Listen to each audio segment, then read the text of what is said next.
Good morning बच्चों। इससे पहले हमने लिटरेचर में नैतिक मूल्यों पर आधारित पाठ शिष्टाचार पढ़ा था। आज हम पाठ 3 सत्यवादी युधिष्ठिर पढ़ेंगे। सत्यवादी अर्थात हमेशा सच बोलने वाला। पिछले समय में सभी विद्यार्थी गुरु से शिक्षा प्राप्त करने के लिए उनके आश्रम में जाते थे, जिसको कि गुरुकुल कहा जाता था। कौरव और पांडव भी गुरु द्रोणाचार्य के आश्रम में शिक्षा प्राप्त करने के लिए पहुँचे। गुरु द्रोणाचार्य सभी राजकुमारों को शस्त्र विद्या के साथ साथ शास्त्र विद्या भी सिखाते थे। शस्त्र विद्या अर्थात अस्त्र शस्त्र चलाने की विद्या और शास्त्र विद्या अर्थात धर्म ग्रंथों की शिक्षा। एक दिन गुरु द्रोणाचार्य ने सभी बच्चों को नैतिक मूल्यों की शिक्षा दी, जिसमें उन्होंने बच्चों को बताया कि हमें सदा सत्य बोलना चाहिए, माता पिता की आज्ञा माननी चाहिए और किसी पर क्रोध नहीं करना चाहिए। और गुरु द्रोणाचार्य ने यह शिक्षा सभी बच्चों को याद करके आने के लिए कहा। सभी बच्चों ने एक साथ हाँ में सिर हिला दिया। फिर गुरु द्रोणाचार्य जी बोले, कल सभी बच्चे याद करके मुझे सुनाएंगे। सभी बच्चे खुशी खुशी अपने घर चले गए। अगले दिन सभी बालक प्रतिदिन की तरह आश्रम में आए। सभी बच्चे बहुत खुश थे। गुरु ने पूछा, तुम सब कल की सीख याद करके आए हो? तो सभी बच्चों ने हाँ में सिर हिला दिया, किंतु युधिष्ठिर चुपचाप बैठा रहा। गुरुजी ने जब युधिष्ठिर को चुपचाप बैठे देखा तो उन्होंने उन्हें अपने पास बुलाया और पूछा, युधिष्ठिर, क्या तुम्हें कल की सीख याद नहीं? तो गुरु की बात सुनकर युधिष्ठिर ने कोई जवाब नहीं दिया। जब गुरुजी ने दोबारा पूछा तो युधिष्ठिर बोला, मुझे गुरुजी यह सीख याद नहीं हुई। युधिष्ठिर के इस उत्तर से गुरु द्रोणाचार्य को बहुत गुस्सा आया और उन्होंने कहा, युधिष्ठिर, तुम पढ़ाई में ध्यान नहीं दे रहे। आज मैं तुम्हें माफ़ करता हूँ, लेकिन कल अवश्य याद करके आना।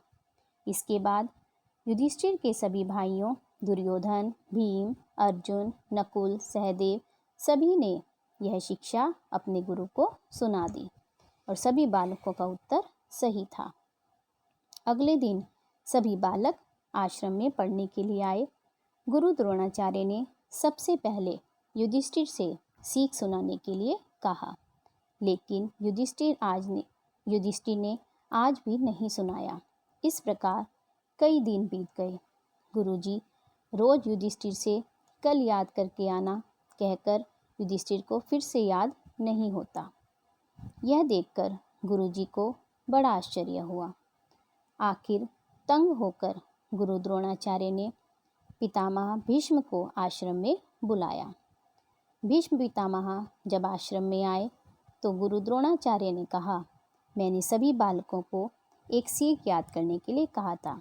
सभी बालकों ने सुना दी, किंतु युधिष्ठिर को अभी तक याद नहीं हो रहा। मैंने कई बार इसको याद करने के लिए कहा, लेकिन इसने आज तक मुझे वह सीख नहीं सुनाई। यह सब सुनकर भीष्म पितामह बड़े आश्चर्यचकित हुए। फिर उन्होंने युधिष्ठिर के सिर पर प्यार से हाथ फेरा और बोले, युधिष्ठिर, तुम्हारे सभी भाइयों ने गुरुजी द्वारा दी गई सीख सुना दी, क्या तुम्हें याद नहीं हुई? बालक युधिष्ठिर ने कहा, हे पितामह, सीख तो बहुत बड़ी है। मेरे भाइयों ने तो केवल इसको बोलकर सुनाया है, याद नहीं किया।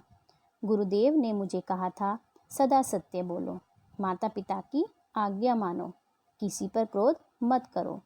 परंतु मैं सदा सत्य नहीं बोल पा रहा।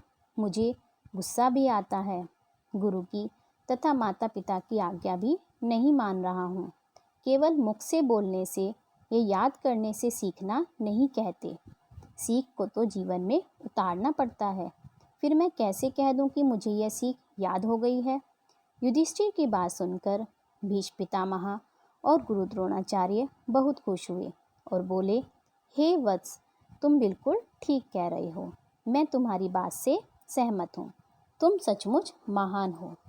तो बच्चों, इसी प्रकार हमें भी कोई भी शिक्षा केवल बोलने से या सुनने से नहीं, बल्कि अपने जीवन में उतारनी चाहिए और उस सीख को अपने जीवन में अनुसरण करके जीवन में महान कार्य करने चाहिए।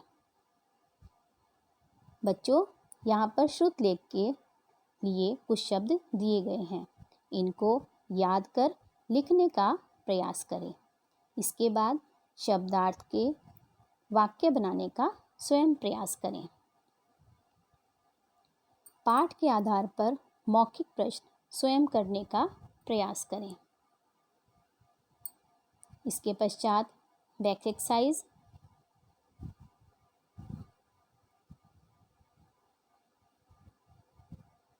ये भी आप स्वयं करने का प्रयास करें। इसके बाद आपको लघु और दीर्घ प्रश्न कराए जाएंगे। धन्यवाद।